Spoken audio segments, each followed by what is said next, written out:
Hello dear student, आप सभी का ओपी क्लासेस में फिर से एक बार स्वागत है। प्यारे बच्चों, हम लोग पिछली वीडियो में प्रश्नावली 3.2 की क्वेश्चन नंबर 2 को कंप्लीट किया था। इस वीडियो में आइए हम लोग क्वेश्चन नंबर 3 कंप्लीट करेंगे। देखिए प्रश्न आपका क्या कह रहा है, ये अनुपातों A1/A2 B1/B2 C1/C2 से तुलना कर के ज्ञात कीजिए निम्न समीकरण युग्म संगत है या असंगत है। मतलब इसमें हमें वही तुलना करना है जो आपने पिछले वीडियो में किया था A1/A2 B1/B2 C1/C2 से, और तुलना करके हम सबको ये बताना है कि ये युग्म जो दिया है समीकरण युग्म, ये संगत है कि असंगत है, बस इतना बताना है। अब आपको इसके पहले हमने क्या बताया था कि एक बिंदु पर रेखाएं प्रतिच्छेद करती हैं कि अनेक बिंदु पर करती हैं या एक भी नहीं करती हैं। मतलब उस कंडीशन में आपने क्या ज्ञात किया था, यहाँ पर एक बिंदु पर प्रतिच्छेद, समांतर और समपाती, ठीक है ना।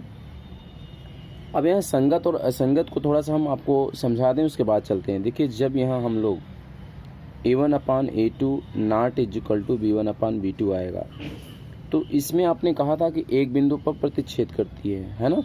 हम आपको बता देना चाहेंगे कि इस स्थिति में हम लोग कहेंगे कि समीकरण युग्म क्या है, संगत है। फिर यदि हम A1/A2 बराबर B1/B2 और C1/C2 भी आ जाए, तो इस कंडीशन को भी हम कहेंगे कि जो समीकरण युग्म है वो संगत है। एक शर्त केवल आएगा जब A1/A2 बराबर B1/B2 और नॉट इक्वल टू C1/C2, इस कंडीशन में जो मान आएगा इसको हम लोग कहेंगे असंगत, ठीक है। इस स्थिति को केवल कहेंगे असंगत, और बाकी सारे जो मान होंगे दोनों स्थिति में संगत। संगत और असंगत की बात ये समझिएगा, इसमें असंगत क्या हुआ, क्योंकि दोनों रेखाएं जो है इस स्थिति में समांतर होती हैं, और समांतर में वे कभी एक दूसरे को टच नहीं करेंगे, कभी एक दूसरे को स्पर्श नहीं करेंगी। जिससे स्पष्ट होता है कि वो एक दूसरे को कभी मिलती नहीं है। न मिलने का मतलब क्या है, संगत नहीं होती हैं, यानी असंगत होती हैं। तो प्रश्न बेहद आसान है, देखिए इसमें आप लोग अच्छे से समझ भी पाएंगे। आइए हम लोग इसको सॉल्व करते हैं। देखिए समीकरण का जो हल है यहाँ से लिखते हैं। देखिए पहले जो प्रश्न दिया है उसको सही रूप में लिखें। x + 2i बराबर 5 लिखा है। 5 को हम लोग पक्षांतर करके इस तरफ लाएंगे, ये 0 करेंगे, समीकरण नंबर 1। दूसरा है आपका 2x - 3y, 7 को पक्षांतर करेंगे तो प्लस है, तो -7 बराबर 0 हो जाएगा, ये समीकरण नंबर 2 हो गया। अब आपको इसमें हमने कहा था कि समीकरण 1 और 2 का किससे तुलना करके हमें पहले A1/A2 B1/B2 का मान निकालना है। तो यहाँ हम लोग लिखें समीकरण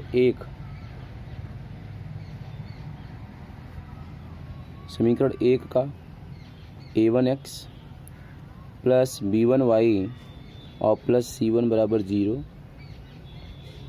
तथा समीकरण 2 का A2x प्लस B2y और प्लस C2 बराबर 0 से तुलना करने पर, ध्यान देंगे बात को, तुलना करने पर।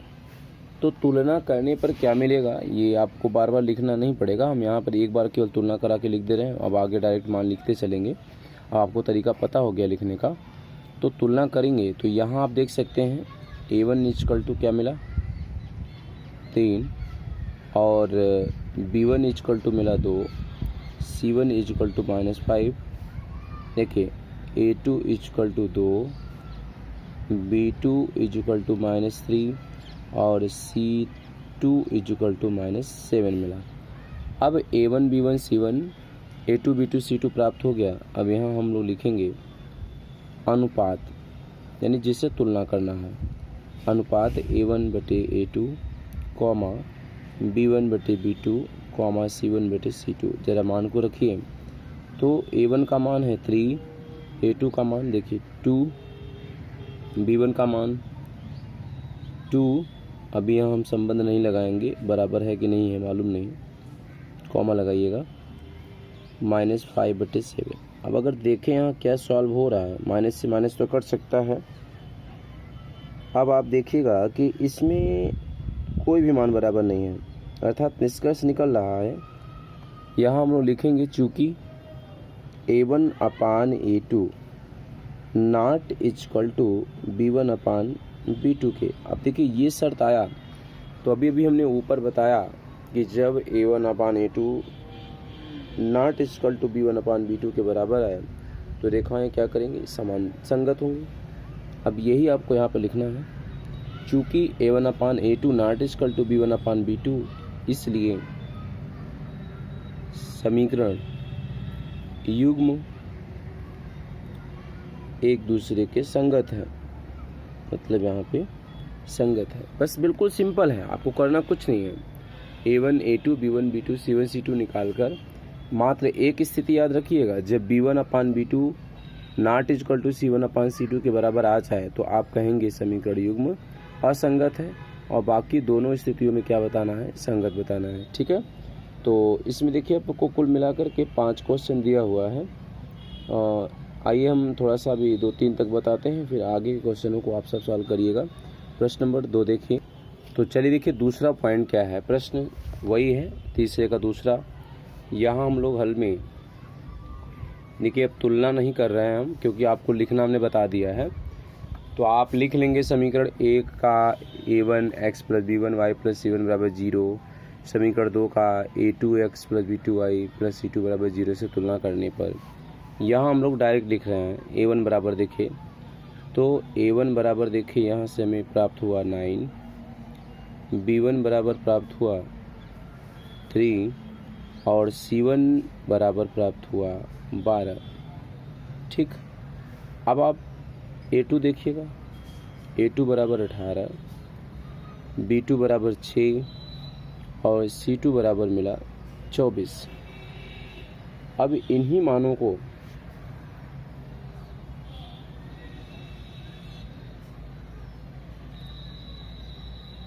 क्वेश्चन नंबर ये आपका दूसरे का हो गया। ठीक है, ये दूसरे का दूसरा हो गया।